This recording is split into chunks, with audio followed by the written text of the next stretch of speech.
我我你那红娘嘛对，你吃过年生日好吗？你吃过年不？大姑妈的托鼻子的，这我娘嘛，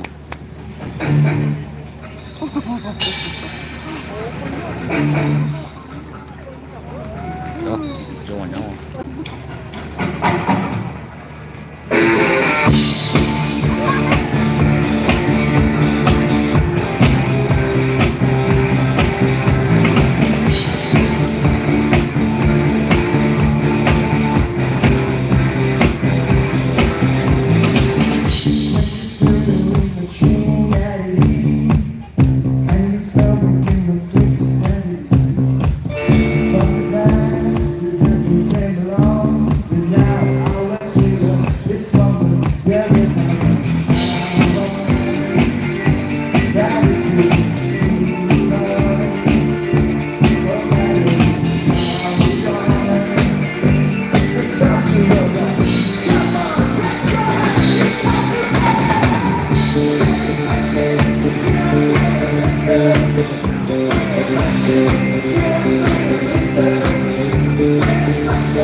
要么。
also to show the talents here. If you want to support them, just go to check out the Facebook Word Let's Ball ค่ะก็เป็นวงดนตรีนะคะศิลปินของชาวเชียงใหม่ค่ะที่มีเพลงเป็นของตัวเองนะคะแล้วก็เป็นเพลงที่หลายคนชื่นชอบมากๆเลยนะคะหลายคนก็这像那话啊可别讲我的，你这好像我比上文就马包么能给呗的，哦，来手也行，完了就多眼睛，有错，有多嘛，看了我去就好，说嘛，我那个葡萄狼噻。妈有这嘛一个月不都老那个地区嘛都个的，把鱼吃的嘛吃的。哪里个？有头嘛父王噻，还没求他的那个。你太阳高头的，谁搞的呢？From the 29 until the 31st of the December 2024, and of course, up next we are going to have the for the both side of the Navaran Bridge. 我这嘛来水那么的，这嘛的不我到那看就必须是的呢，也不送到一直呢。我的筷子吃了吗？哎，我们就把的大吃腊八，大吃一腊八，你把这做，啊，这做我没到。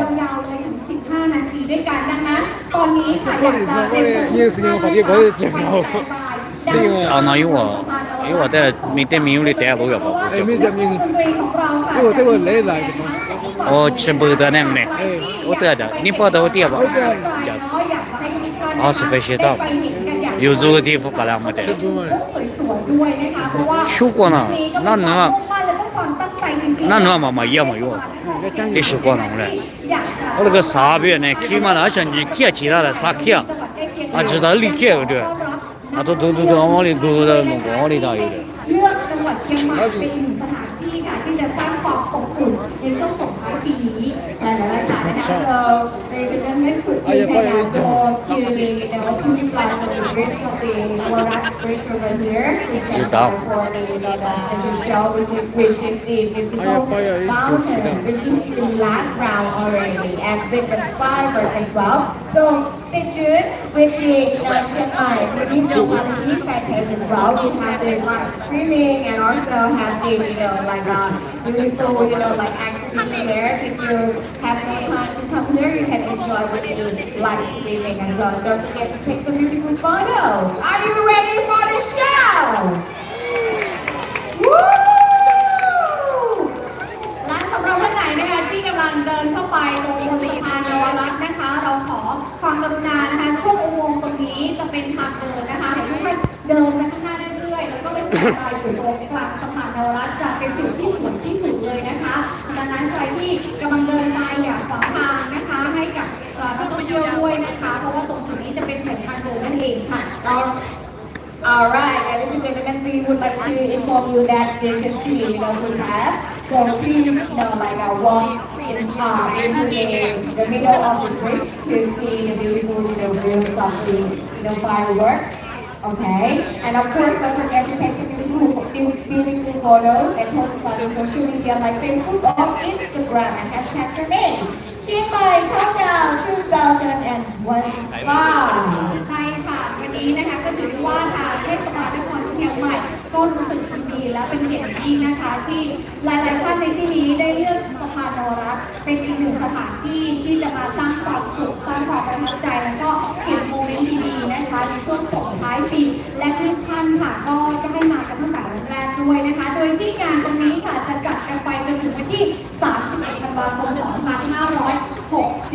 นะคะเรียกได้ว่า 3 วันเต็มๆค่ะที่ด้านบนเวทีตรงนี้เราจะมีการแสดงนะคะของศิลปินค่ะในจังหวัดเชียงใหม่นะคะเรียกได้ว่าเป็นศิลปินที่เป็นลูกหลานชาวเชียงใหม่จริงๆค่ะและนอกจากนั้นก็จะสลับผลัดเปลี่ยนหมุนเวียนกันไปกับตัวผู้ดนตรีนะคะรวมไปถึงผู้สุดตระการตาแสงสีเสียงที่สวยงามมากๆและได้ย้ำนะคะว่าพื้นที่ตรงนี้เป็นพื้นที่สาธารณะเนาะดังนั้นใครที่จะสูบบุหรี่นะคะไม่ว่าจะเป็นบุหรี่มวลหรือว่าบุหรี่ไฟฟ้าขอความกรุณานะคะอย่าสูบบุหรี่นะคะและทุกอย่างเลยนะคะเครื่องสูบทุกชนิดภายในบริเวณของเรานะคะไม่อนุญาตให้สูบบุหรี่的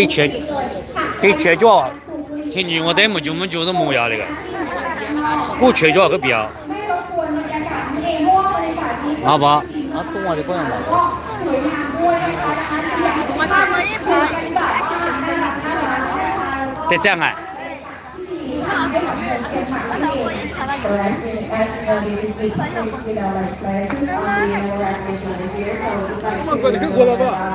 我到这都过了，人家讲的。我这阿里得全呗，这这明明这挂我不辣椒。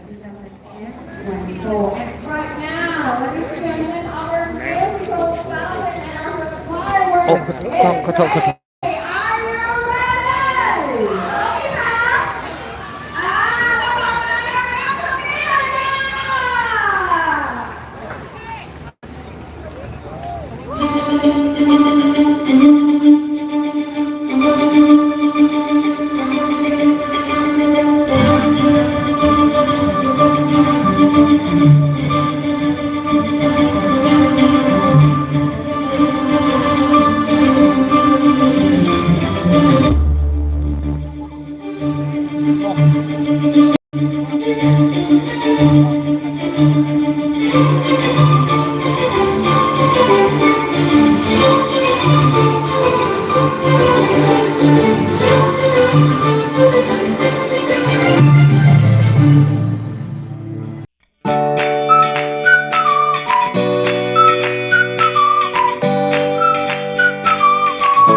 ทีสำหรับอีกหนึ่งวงที่เป็นลูกหลานชาวเชียงใหม่นะคะที่จะมาแสดงฝีมือความสามารถให้ทุกท่านได้รับชมกันด้วยนะคะต้องบอกว่าวงนี้นะคะเป็นวงที่มีการตอบรับที่ดีเยี่ยมมากๆเลยนะคะแล้วก็เขาไปแสดงค่ะจะเป็นในจังหวัดเชียงใหม่นี้นะคะแล้วก็啊，你嘛往年要往年吃过年么可，多大姑妈的多比着过，知道了？啊，这呢，这么可以，这么可不，爸不呢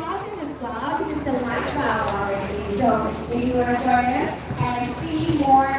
our conversation before, and of course, behind me, we also have another band from Chiang 这的话 Mai here as well. 修一下就过， So stay back, so stay tuned. 不过带球子噻。 เราจะพาทุกคนค่ะ เดี๋ยวก็ ไป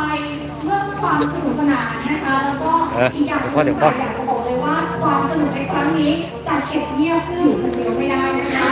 เพราะว่าเราอยากจะให้ทุกท่านค่ะได้แชร์นะคะกับการแสดงดีแบบนี้ด้วยนะคะรวมถึงโมเมนต์สุดว้าวค่ะที่อยู่ 是我年肉年嘛 สะพานนรรัตน์เชียงใหม่แบบนี้นะคะให้ทุกท่านค่ะได้ชวนเพื่อนๆนะคะหรือว่าคนรู้ใจเนาะหรือว่าจะเป็นใครก็แล้วแต่ที่อยู่ทางบ้านนะคะที่ยังไม่รู้ว่าจะไปเขาน์ดาวน์ที่ไหนไม่รู้ว่าจะไปส่งท้ายปีเก่าต้อนรับปีใหม่ที่ไหนนะคะก็มาที่นี่กันได้ค่ะตรงสะพานนรรัตน์เชียงใหม่นะคะที่จัดโดยเทศบาลนครเชียงใหม่นั่นเองถือได้ว่าที่นี่จะเป็นอีกหนึ่งไฮไลท์ของจังหวัดเชียงใหม่ค่ะที่จะส่งมอบความสุขความ